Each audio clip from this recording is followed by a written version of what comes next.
Hello students, welcome back to my YouTube channel The Pen and Page by Tiwari ji. So students, हमारे इस chapter में the French revolution में हमारा आज का टॉपिक है the outbreak of the revolution. Louis 16 जो है वो फ्रांस का किंग था, ये हमें पता है। अपनी टेरिटरी को मेंटेन करने के लिए वो टैक्स जो है वो हमेशा बढ़ा रहा था। अब ये सारी चीज़ें यहाँ से ख़त्म कैसे हुई? ओल्ड रिजीम जो कि मोनार्की सिस्टम थी, मोनार्की का मतलब होता है राजतंत्र, राजा का जो शासन है उस वक्त वही चलता था। किंग ने जितने भी टैक्सेस बढ़ा दिए लोगों को वो फुलफ़िल करने पड़ते थे।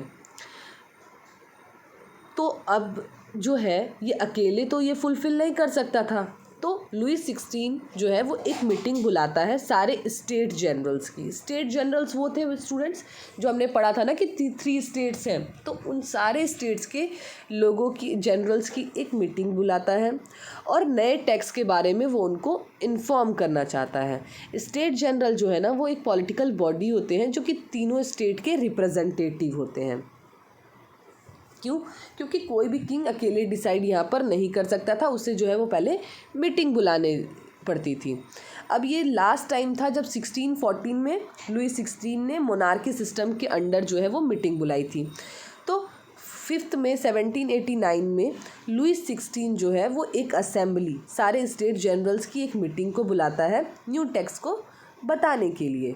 और ये मीटिंग जो है वो अपनी रेस्प्लेंडेंट हॉल जो कि वर्सलाइज में थी वहाँ पर रखता है। तो फर्स्ट और सेकंड स्टेट्स के लोगों के लिए उसने क्या किया कि वो उन दोनों स्टेट से ना 300 रिप्रेजेंटेटिव आए थे, मतलब टोटल 600। तो 600 लोगों की जो है ना उसने दोनों अलग अलग साइड में अपने कोर्ट में बैठने की व्यवस्था कर दी थी। अब ये जो थर्ड स्टेट के लोग थे ये भी बहुत ज़्यादा, इनमें भी बहुत ज़्यादा एजुकेटेड लोग थे, प्रॉस्पिरियस लोग थे, जैसे कि पीजेंट, आर्टिस्ट, वीमेन। इन सारे लोगों की जो एंट्री है ना वो डिनाई कर दी गई, मना कर दी गई। तो इन लोगों ने क्या किया, इन लोगों के लिए बैठने की कोई व्यवस्था भी नहीं थी। बाकी 2 स्टेट के लिए आपको तो मैंने पहले ही बताया था कि उन लोगों को कुछ प्रिविलेजेस पहले से मिली हुई हैं। तो इन लोगों ने क्या किया कि 40,000 लेटर, आपको पता है ना सबसे ज़्यादा जो है वो थर्ड स्टेट की पॉपुलेशन थी, 40,000 लेटर्स जो वो लिखते हैं और अपने रिप्रेजेंटेटिव के थ्रू वहाँ पर भेज देते हैं। अब स्टेट जनरल में ना वोटिंग का सिस्टम चलता था, बट वोटिंग का सिस्टम जैसे कि अभी हमारे इंडिया में चलता है ना कि 1 पीपल 1 वोट, वैसा नहीं था। 1 सोसाइटी 1 वोट। अब फर्स्ट 2 सोसाइटी हैं उन लोगों को तो प्रिविलेज मिल रही है, तो हमेशा उनका जो वोट है वो एक तरफ चलता था, ठीक है। तो वो अगर वोट सिस्टम होता तो वो एक तरफ ही चलता, ठीक है। तो उन लोगों ने क्या किया कि वो लोग, अब जो थर्ड स्टेट के लोग थे वो बोले कि ऐसा नहीं होगा, आप लोग जो है वो हर एक पर्सन के लिए एक सिंगल वोट रखो। अब ये तो 40,000 की क्वांटिटी में आए हैं तो ऑब्वियसली थर्ड स्टेट के लोग जीतेंगे।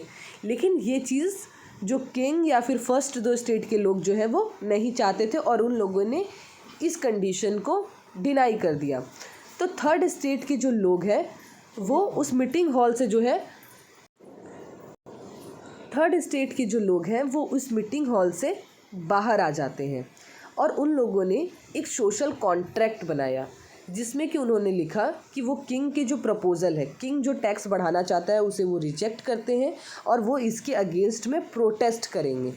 थर्ड स्टेट के जो रिप्रेजेंटेटिव थे, जो स्पोक्स पर्सन थे, वो उन लोगों का कहना था ये कि मैं ये पूरे फ्रेंच नेशन के बिहाफ में ये लेटर लिख रहा हूँ। 20 जून, और उस वक्त ना एक ऐसा था कि अगर किसी भी स्टेट के लोग अगर वहाँ पे शामिल नहीं या फिर वोटिंग नहीं है तो वो रूल अप्लाई नहीं हो सकता है। 20 जून को क्या होता है कि ये जो थर्ड स्टेट के लोग हैं ये एक टेनिस कोर्ट जो कि वर्सलाइज में थे वहाँ पर मिलते हैं और वो लोग अपने ग्रुप को नेशनल असेंबली का नाम दे देते हैं, ठीक है, कि अब हमारा एक अलग ग्रुप है जिसको कि हम नेशनल असेंबली बोलते हैं। और उन्होंने ऐसा लिखा कि अब हम लोगों को मोनार्क यानी कि किंग की पावर जो है उसे हमें लिमिटेड करनी है। किंग को भी जो है वो अब कॉन्स्टिट्यूशन को फॉलो करना होगा, रूल्स को फॉलो करना होगा। और इस नेशनल असेंबली के रिप्रेजेंटेटिव कौन थे? मिराब्यू एंड एबेसीज। मिराब्यू जो है वो एक नोबल फैमिली, सोचिए वो सेकंड स्टेट वाली फैमिली से बिलोंग करता था, बट वो एक पढ़ा लिखा इंसान था तो उसको पता था कि ये जो फ्यूडल प्रिविलेजेस हम लोगों को मिल रही है वो कहीं ना कहीं इनजस्टिस हो रहा है बाकी लोगों के साथ में। तो वो अपना आइडिया जो है पावरफुल स्पीचेस देता है, और इसी से भी हो सकता है जो थर्ड स्टेट के लोग हैं वो बहुत ज़्यादा मोटिवेट हुए होंगे, उन्हीं को जो है वो इससे आइडिया आया होगा। अबे सईद जो है वो भी एक बुक लिखता है या फिर एक पैम्पलेट लिखता है जिसमें कि वो पूछता है कि ये थर्ड स्टेट है क्या। नेशनल असेंबली जब वर्सलाइज की मीटिंग में बिजी थी तो बाकी का जो फ्रांस है वो बहुत ज़्यादा प्रॉब्लम में आ जाता है। अब ये विंटर का टाइम था तो फसल ऑलरेडी ख़राब थी, तो ये जो ब्रेड के प्राइस है ये भी बहुत ज़्यादा बढ़ रहे थे, बेकर्स की भी प्रॉब्लम बहुत ज़्यादा ख़राब हो रही थी। तो बहुत ज़्यादा अगर मतलब ना लोग जो है ना वो लाइन में लगते थे, लंबी लंबी लाइनों में लगते थे ना, तब जाकर लोगों को ब्रेड मिलती थी खाने के लिए। और विमेंस भी बहुत ज़्यादा एंग्री थी, क्यों क्योंकि उनको अपने घर के सारे काम करने के बाद शॉप्स में जाके लाइन लगना पड़ता था। सेम टाइम में किंग जो है वो ट्रूप्स को ऑर्डर दे देता है कि आप पेरिस जाइए और लोगों को अटैक करिए। यहीं से जो है ना वो मेन स्टार्ट होता है, जो हमने फर्स्ट पार्ट में स्टोरी पढ़ा था ना कि लोगों ने क्यों अटैक किया, तो यही रीज़न था। जो ब्रेड के प्राइस दिन प्रतिदिन बढ़ रहे थे ना, इसलिए लोगों ने जो है वो किंग के ऊपर अटैक किया था। कंट्री साइड में ऐसा र्यूमर जो है वो गांव-गांव में फैल जाता है कि किंग ने जो है वो हायर किए हैं बहुत सारे लोगों को ताकि इन क्रॉप्स को बर्बाद कर दीजिए, ये सारी चीज़ें, ठीक है। और faced with the power of this revolting subjects, Louis 16 जो है वो नेशनल असेंबली को एक्सेप्ट कर लेता है। क्यों? क्योंकि अब तो लोग प्रोटेस्ट करने लग गए, अब तो उसकी जान पे बात आ गई ना, और वो एक्सेप्ट कर लेता है कि मैं पावर में तो रहूँगा बट मैं कॉन्स्टिट्यूशन के अकॉर्डिंग रहूँगा। तो यहाँ से नेशनल असेंबली जो है वो स्टार्ट होती है।